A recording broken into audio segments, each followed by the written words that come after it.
Olá! Hoje a gente vai mergulhar num dos conceitos mais sombrios e francamente fascinantes das Escrituras: as maldições. Porque veja bem, no mundo bíblico, uma palavra não era só um som. Ela podia ter o peso de uma sentença. Uma sentença com consequências que atravessavam gerações inteiras. Vamos tentar entender a lógica por trás desses decretos que parecem tão terríveis. Pois é, essa frase resume tudo. Uma maldição na Bíblia não era um xingamento, sabe? Não era alguém com raiva desejando o mal. Era um veredito, uma declaração final com o poder de mudar a realidade e, muitas vezes, de um jeito que não tinha mais volta. E para a gente ter uma ideia do peso de uma maldição, vale a pena olhar para o contrário dela. A bênção era tipo um empoderamento divino, uma força para a vida, para a prosperidade. A maldição, então, era o exato oposto, a retirada dessa proteção. Era como se Deus dissesse: ok, a partir de agora, vocês estão por conta própria. E isso deixava uma pessoa ou até uma nação inteira totalmente exposta ao caos e à destruição. O risco era altíssimo. Então, o que a gente vai ver hoje? Primeiro, vamos entender o que é exatamente uma maldição bíblica. Depois, a gente volta lá para o Gênesis para ver as primeiras sentenças. Em seguida, vamos analisar três casos bem marcantes: a cidade de Jericó, a rainha Jezabel e o destino de toda uma nação. E por fim, a gente tenta entender a lógica por trás de tudo isso. Ok, vamos começar do começo. Afinal, o que era exatamente uma maldição nesse contexto?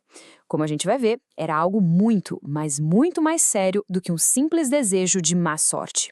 O ponto-chave é esse aqui. A maldição funcionava como uma sentença formal, tinha peso de lei, tanto no campo espiritual quanto no jurídico, e causava efeitos reais palpáveis no mundo físico. Não era nada simbólico, não. Era a causa direta de consequências bem concretas que podiam, inclusive, passar de geração em geração. Agora, vamos viajar lá para o início de tudo para ver como esse conceito apareceu pela primeira vez. É no livro de Gênesis que a gente encontra os exemplos mais fundamentais dessas sentenças divinas. As primeiras maldições em Gênesis já dão o tom de tudo. A serpente é condenada a rastejar e a própria terra é amaldiçoada, passando a produzir espinhos, o que obriga a humanidade a trabalhar duro pelo sustento. Já a sentença de Caim, o primeiro assassino, vai além. Ele se torna um fugitivo e errante, ou seja, ele é alienado da terra, excluído da proteção divina, um pária sem lugar no mundo. Agora a gente avança no tempo para analisar nosso primeiro grande estudo de caso. E esse aqui é impressionante, porque demonstra o poder literal e de longuíssimo prazo da palavra de um profeta sobre um lugar específico. Olha que coisa! Depois que Jericó é destruída, Josué lança essa maldição super específica. Repara no preço trágico para quem ousasse desafiá-la: a vida do primeiro e do último filho de quem reconstruísse a cidade. É uma sentença que ficou, literalmente, gravada naquelas ruínas. E aqui a gente vê o poder absurdo da palavra. Séculos se passaram, a maldição ficou ali, quieta, mas em vigor. Aí, como está registrado lá no livro de Reis, um homem chamado Iel resolve desafiar a profecia.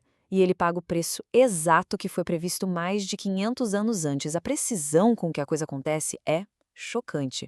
Agora vamos para um caso que é bom, mais pessoal e gráfico. A coisa aqui não é sobre um lugar, mas sobre a sentença contra uma das figuras mais infames das Escrituras. Agora a história fica mais visceral. Depois que a rainha Jezabel arma para matar um homem, Nabote, só para roubar a vinha dele, o profeta Elias chega com esse julgamento terrível. É direto, é brutal e é específico demais. Não tem como interpretar de outro jeito, né? E o cumprimento da profecia é tão metódico quanto a sentença. Anos se passam, mas o destino que Elias anunciou se concretiza em cada detalhe macabro. Primeiro, ela é jogada da janela. Depois, quando vão buscar o corpo para enterrar, não tem quase nada. Os cães já tinham feito o que foi profetizado. O texto bíblico não ameniza a cena, ele a descreve como a execução exata de uma sentença.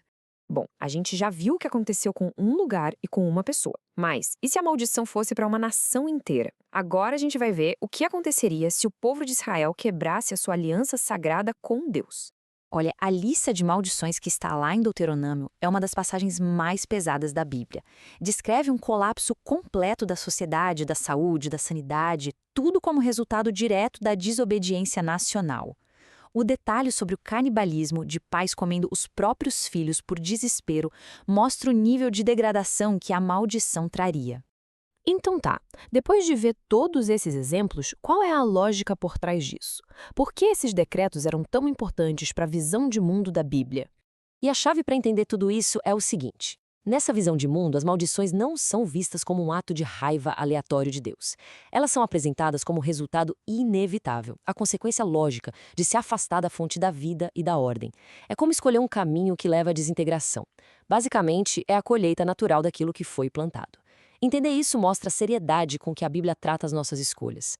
E isso tudo nos deixa com uma pergunta, né? Desde a profecia sobre Jericó, que durou séculos, passando pelo destino visceral de Jezabel, até o colapso de uma nação inteira, cada história dessa revela um mundo onde palavras e ações têm um peso eterno. Então, dessas todas, qual parece ser a mais impressionante ou a mais aterrorizante? A resposta talvez diga muito sobre o que a gente entende como justiça ou como terror.